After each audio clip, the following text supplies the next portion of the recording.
Today I'm going to show you how to make this 3/4 circle button front skirt. The circle skirt is a vintage style classic. It's flattering on every shape and can be dressed up and down for a versatile wardrobe staple. If math scares you, don't worry, I'm going to include a downloadable PDF worksheet with it all worked out for you for those who need it.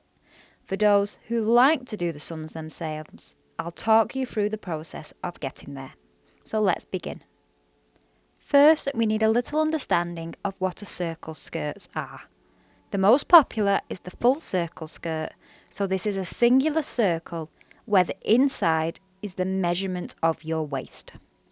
A 3/4 circle skirt, as the name suggests, is 3/4 of a full circle, with the inside of the circle equal to your waist plus the third more. We only cut 3 parts. This is a great compromise between the fullness of the full circle and its swish, but with a bit more control and fabric efficiency of a smaller half circle skirt. However, the maths can be a little more complicated. The measurements you need to take to draft your skirt are all the way around your waist in centimetres, and then the length of skirt you want taken from your waist. The first step is to figure out the circumference of the final waistline you are aiming for. This is your waist measurement, plus any ease you want, plus any overlap in your design. If your skirt has an invisible side zipper, there is no need for any overlap. If there is a button closure that crosses each other, you must add this extra distance into your waistline. For our example, I don't want any ease as I want it very fitted, and I will have a 2.5 centimetre overlap at the button band. Now we must adjust this number to account for the missing segment of our circle. Remember, we aren't cutting for the full circle of the skirt. To change this, simply times by 4 and divide by 3. Our new circumference is the one we will work towards going forward. Of course, I'm sure a couple of you have panicked now because that looks like school. Don't worry, as promised, there is a PDF link below with all this done for you. All you need is your figure from step 1 and it will tell you the rest. We can now use this second number to work out the radius of our inner circle. So as you would doing a circle skirt, divide your new circumference number calculated in step 2 by 2 pi. Again, for those not comfortable doing the sums, all of this is given to you in the worksheet. Now we have our figures, we can begin drawing out our pattern. I recommend working on large paper like wrapping paper or lining paper, as this can get large quickly. I have links below to some of the options I use. Begin by forming a right angle in one corner of the paper. A nice sharp 90-degree angle, and you want the lines to go out a decent way, at least as long as your intended final skirt. From this corner, measure out by your radius you calculated to form a quarter of a circle. You can use a compass or measure multiple times and join up the dots, or use a string cut to length with a pencil attached. Whatever method works for you. From that line, measure out again by your skirt length plus your hem. Again, do this in the way you find the most accurate. Some people like to work from the corner again and also add the radius to the measurement too. That gives us our basic pattern piece, which we require 3 cutting of. But this is the point that gets a little more tricky compared to other circle skirts. The issue with a 3-panel garment is this is not the most convenient split. The seam lines will fall at locations you don't usually have them, so your pockets will be located on your front hip bone, not the side, which wouldn't connect well with a standard side seam bodice. So what the most versatile thing to do now is to split this into 4 smaller parts rather than the 3 we have. I like to work with a erasable marker or pencil for this stage and erase it later. We're going to split this into 4 equal sections. You can use a protractor and measure 22.5 degrees, forming your 3 lines. Alternatively, you do get quilting rulers with these measurements already shown. Or for an even rougher method, fold it in half and then fold again. There is your 4 even sections. We will keep 3 of these, so cut away the outer one and this will now become our side seam line. Okay, so here is your basic 3/4 circle skirt pattern, which you will cut 4 of. You can now adapt this to the style features you want and add all appropriate seam allowances for that style. For this tutorial, I'm aiming for the following design, that is the button front closure with visible pockets and a waistband. Starting with the back, as this is the simplest, I will mark one straight edge with a fold line and label it as the centre back. The other straight edge will be a side seam, so requires a seam allowance adding. The inner circle will connect to the waistband, so again requires a seam allowance adding. We added our hem during our initial draft. To complete, name and label with any cutting instructions. For the front, begin by tracing the entire back pattern piece onto fresh paper.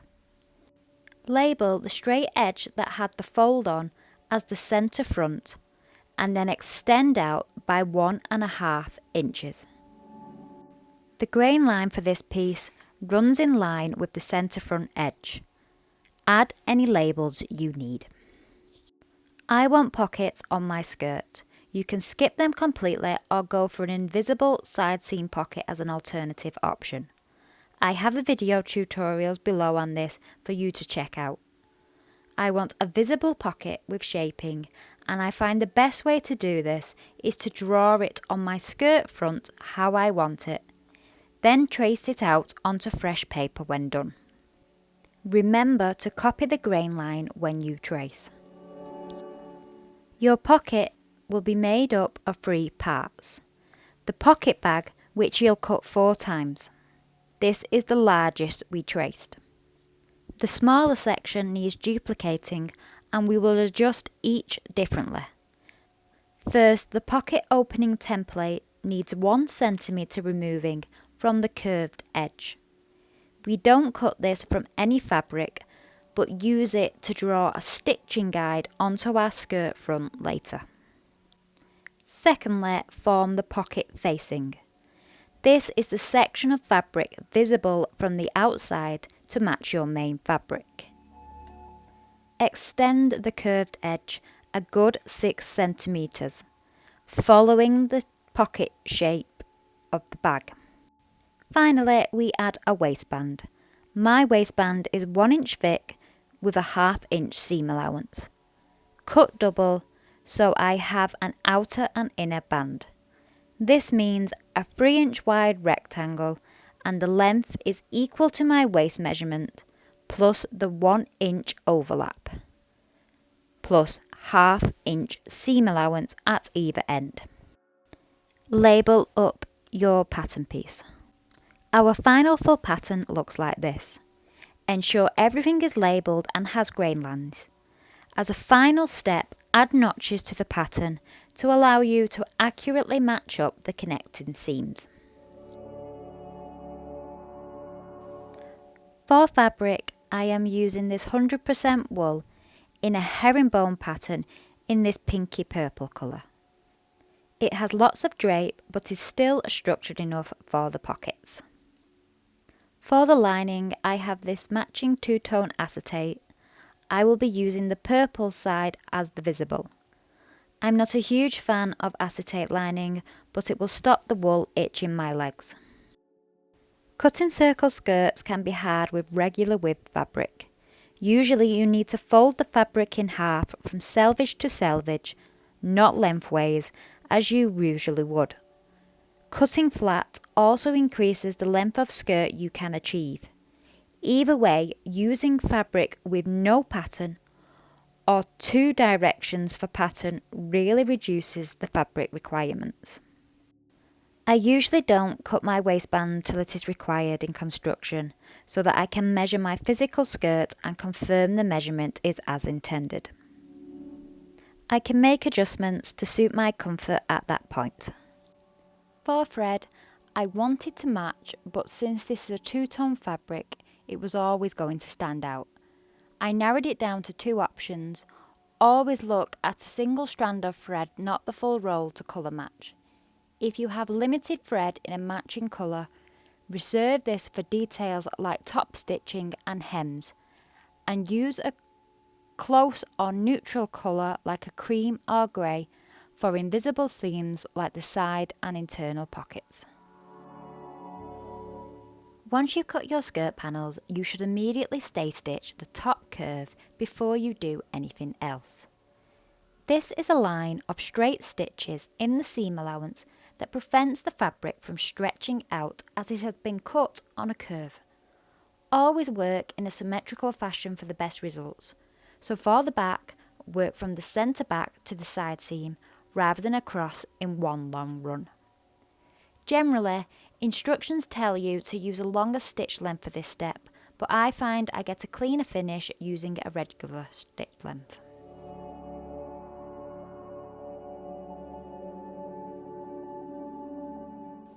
The most time-consuming part of this skirt is the pockets. We begin by attaching one of the pocket bags onto the front skirt, right sides together. I pin this in place all over, just to maintain the right shape whilst I work, even though the end pocket will be loose from the skirt front. Use your pocket opening template and draw around the curved edge with an erasable marker. I use chalk. Repeat this for both sides. Stitch along the chalk line. At the curve at the bottom, you may find reducing to a smaller stitch length helps you navigate it better. You get a little more control, creating that smooth, gradual change of direction. You only need to drop down in that area and you can stick with your usual length everywhere else. Cut away the excess so you're left with 1 cm seam allowance. Then I like to use pinking shears along this edge to prevent fraying. Depending on your fabric, you may not need to do this step, but these fabric I'm working with do fray, so I needed to treat this raw edge. Snip the curve every few centimetres. Then turn the pocket bag to the other side and press sharp. Roll the edge slightly so the lining fabric does not show on the skirt front. Pin this in place and we will secure with a row of top stitching along this edge. If you don't want visible top stitching here, you could understitch instead.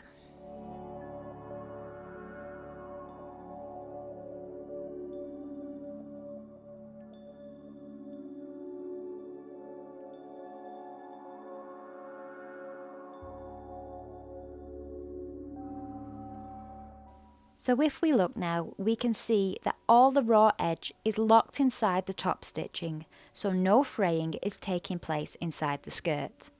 That's why we trim the seam allowance down to such a small amount. I like this finish on a pocket. Take your pocket facing and stitch along the curved edge with a 1 cm seam allowance. Use this line as a guide to press the seam allowance under to the back side of the fabric. You may need to snip into it to get a smooth curve.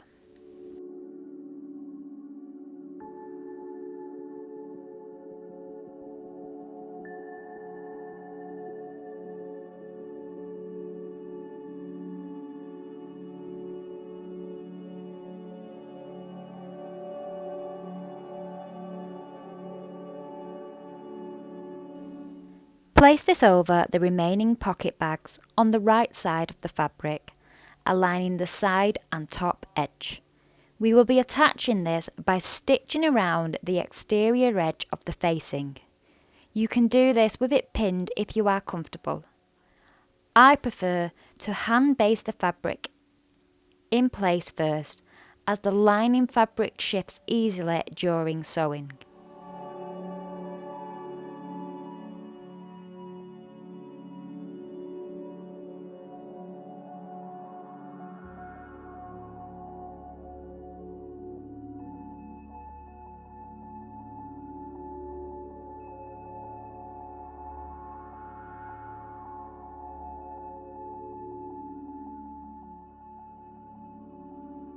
So very close to the edge, I'm using a 1/8 inch seam allowance. This is the red line on my footer.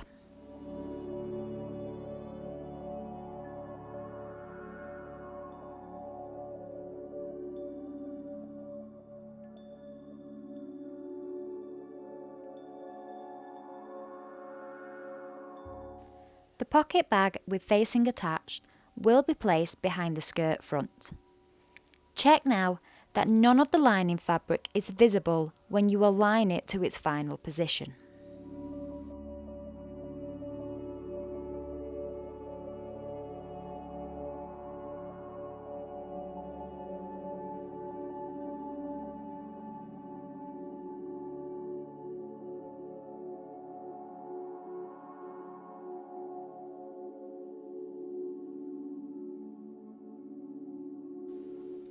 If you are happy, proceed to attaching the two pocket bags together, aligning them around the exterior.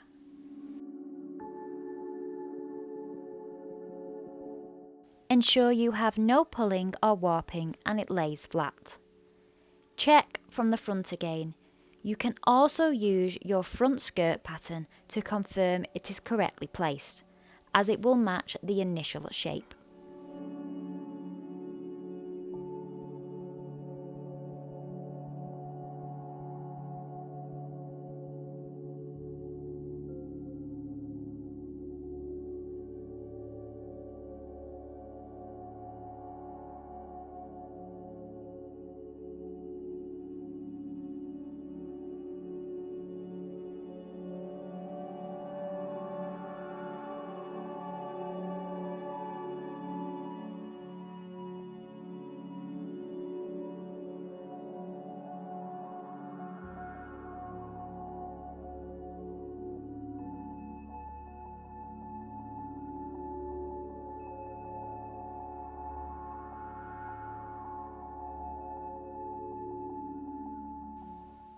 Sew around the curved edge of the bag, ensuring you do not catch the main fabric of the skirt.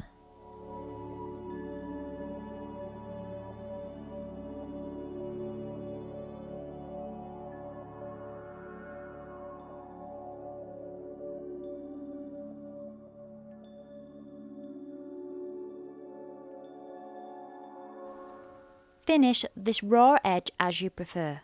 I am using my overlocker with the knife engaged. You may use a zigzag stitch on your regular machine or whichever method you prefer. To complete, base stitch along the top and side edge, working in the seam allowance. This will hold your pocket in the correct position for later.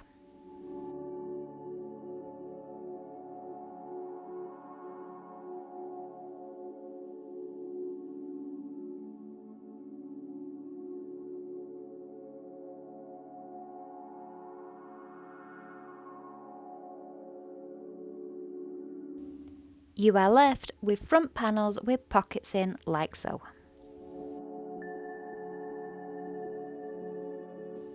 Now we can attach our back skirt to our front, aligning each side in turn with right sides together.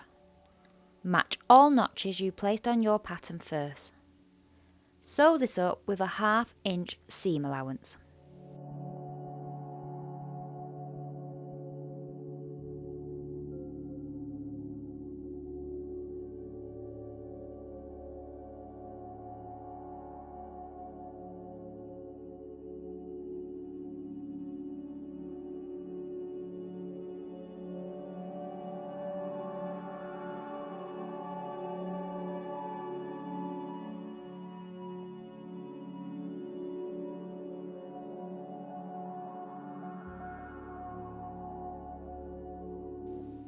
Press the seam open and then finish the raw edges with the same method you used earlier on the pockets. I am using my overlocker, but this time I did not have the knife setting switched on.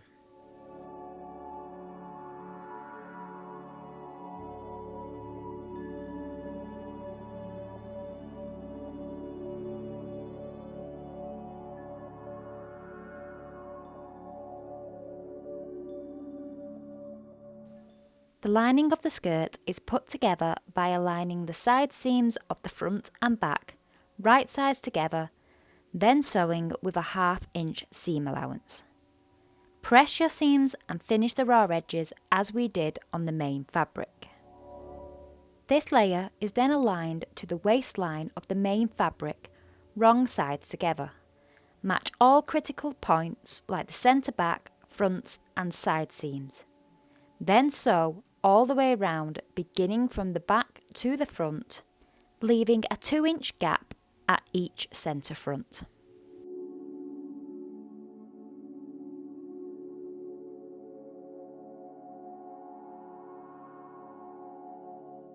We now have a lining layer and a main fabric. We will need to hem both. The main fabric will be hemmed by turning under twice. You can use the same method for the lining fabric if you want, but first you need to trim the length down so the lining fabric is shorter than the main fabric and not visible when worn. I cut off 3 inches in length. If you are trying to reserve fabric, you can draft a shorter lining pattern piece and cut it to the required length. I prefer to use the same paper pattern for both layers and trim like this. The lining hem should be finished now, either by turning under twice, or a quicker method is to use your overlocker and just run it along the edge.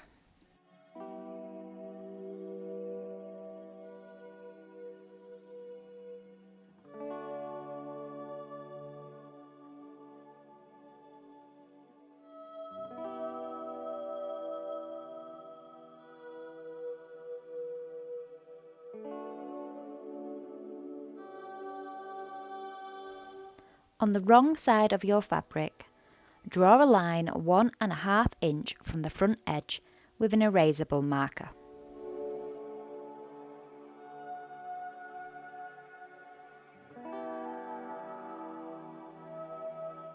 Cut a 1-inch strip of woven fusible interfacing and line it up to this chalk line, securing with your iron. Remember to lift the iron rather than slide when applying interfacing.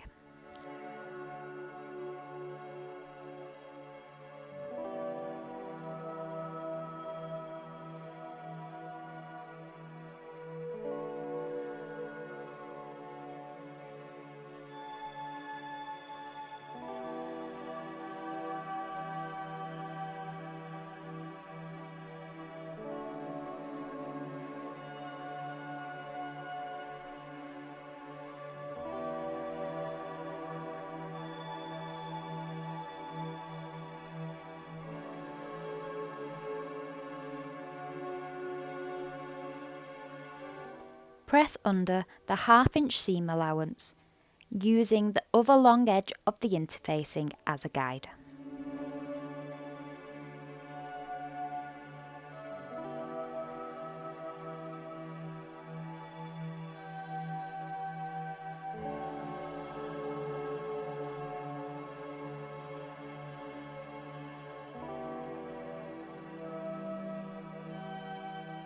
Fold on the far edge, pressing again.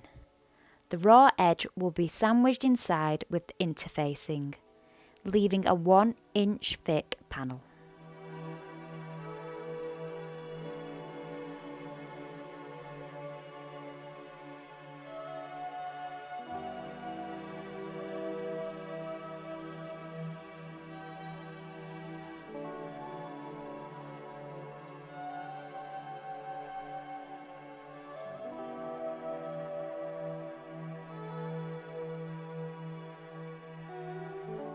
The lining layer will be caught inside this band to secure it. First, we must trim it back. You can measure, but I find it easier to press a fold into the lining fabric top edge in the middle of the band. Measure this distance, then cut it down in a straight line to the hem.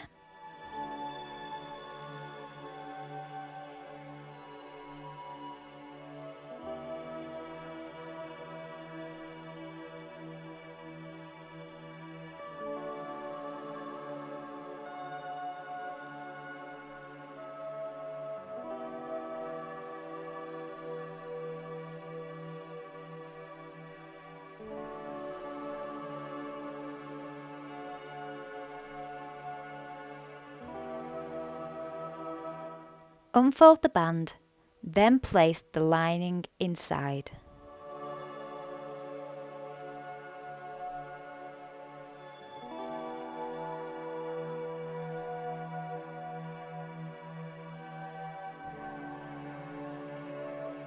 Fold it back up, trapping the lining along the edge. Secure with pins.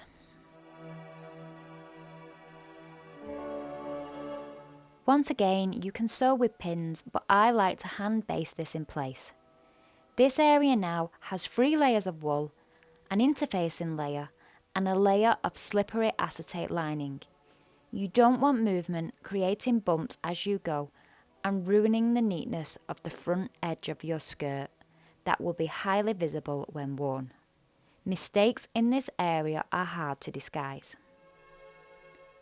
Check from the front, once done, that everything is as it should be.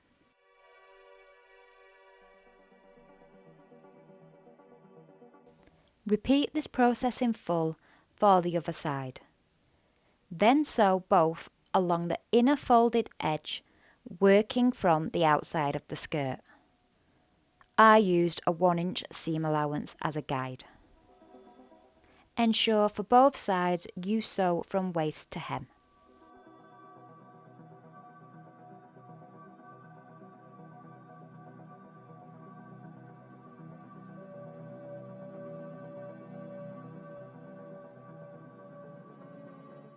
Apply a 2-inch wide rectangle of interfacing to the centre of your waistband on the wrong side of the fabric.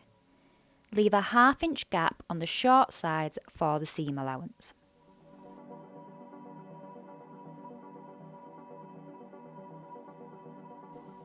Press under one long edge by 1/2 inch using your interfacing as a guide.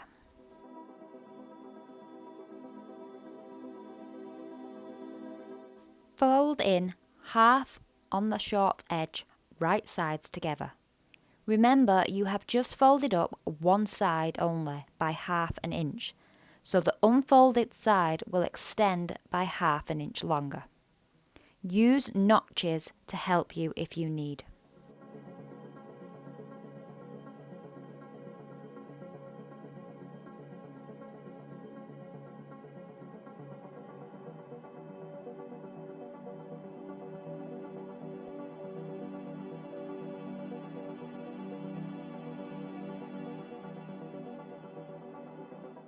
Sew with a 1/2 inch seam allowance.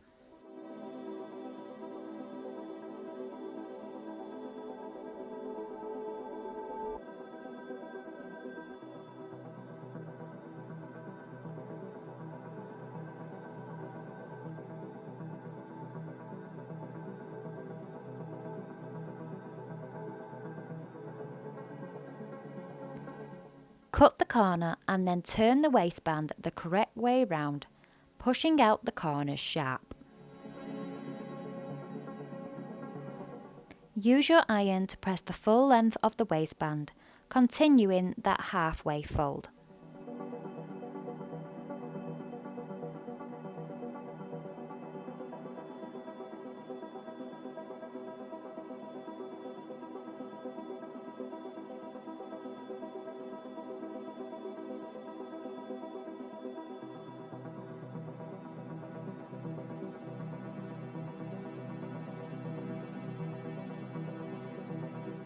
Align the waistband to the top edge of your skirt, attaching the unfolded edge to the skirt right sides together.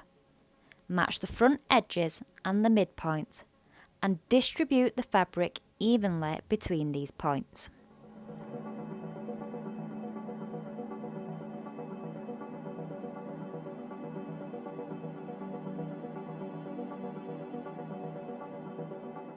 Sew with a 1/2 inch seam allowance.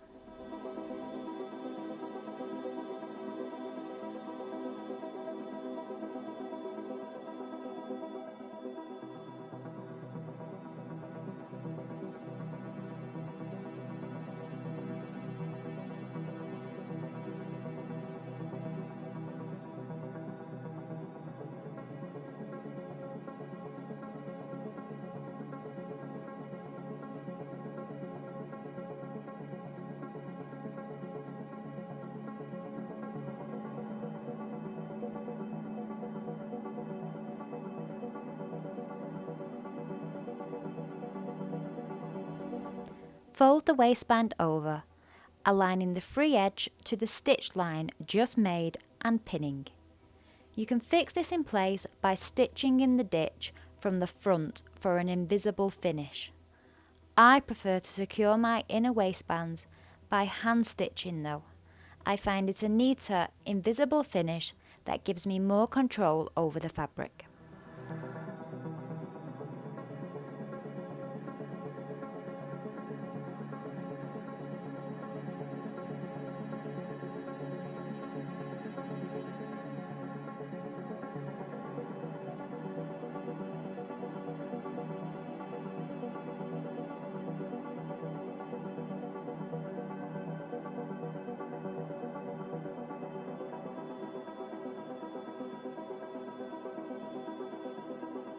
Press the waistband as a final touch to ensure it looks good.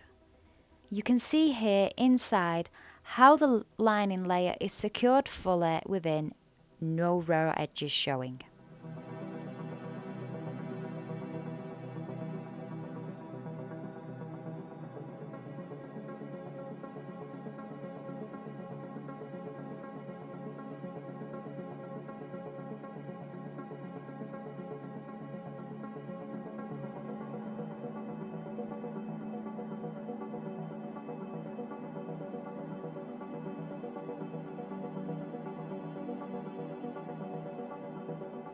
At this point, I hung the skirt on my mannequin for a few days to let the hem on the main fabric drop.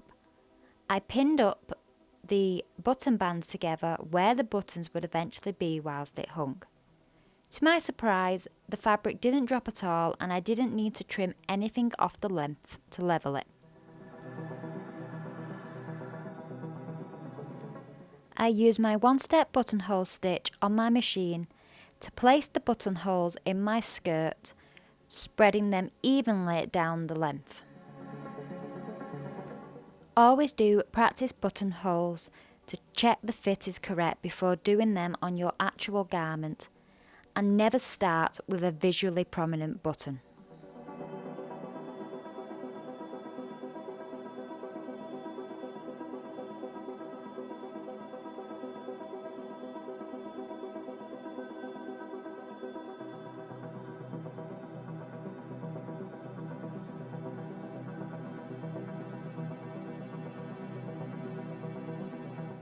I always cover my buttonholes on either side with fray check as an extra step. I let this sit for a good hour before cutting them open.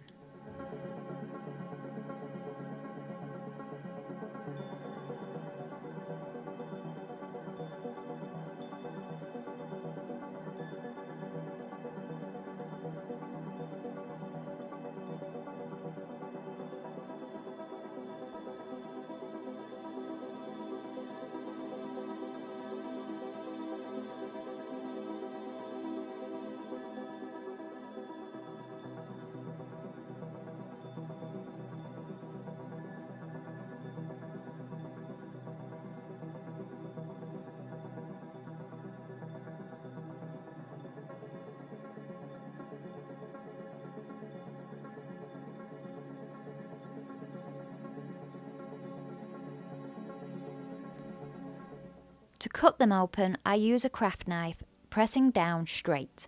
You can use little scissors or a seam ripper, but I think this gives the most polished finish.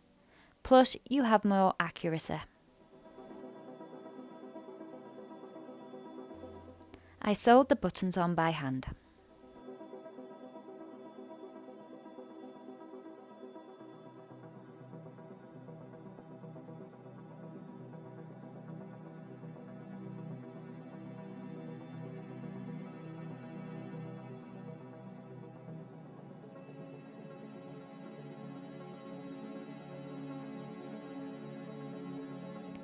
With a level hem on your skirt, finish the raw edge.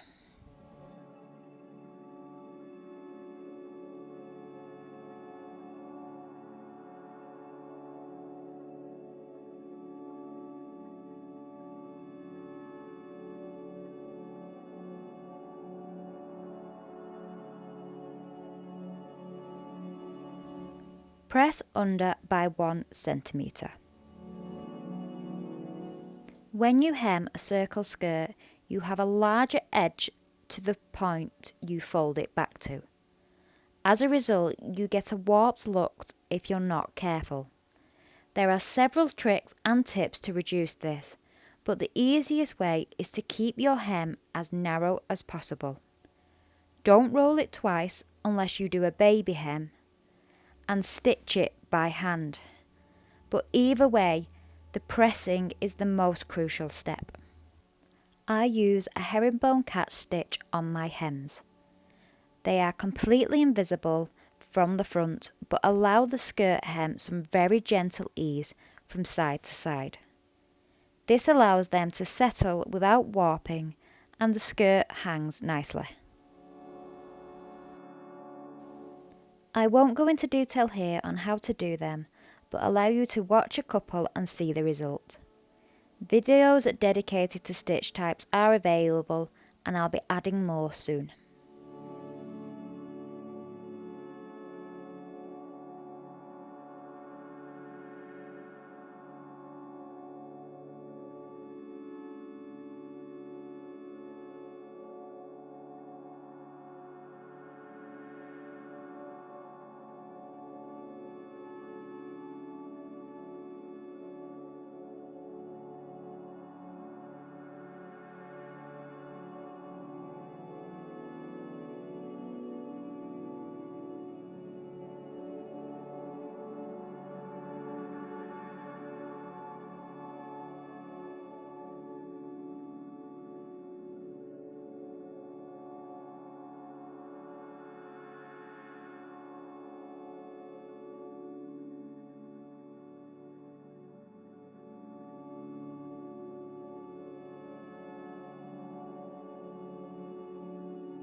Here is the final skirt.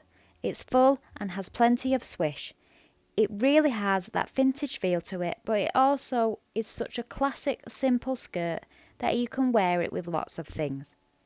The button front adds some detail without being overwhelming, and the side pockets are useful, but don't demand lots of attention or distort the shape of the skirt.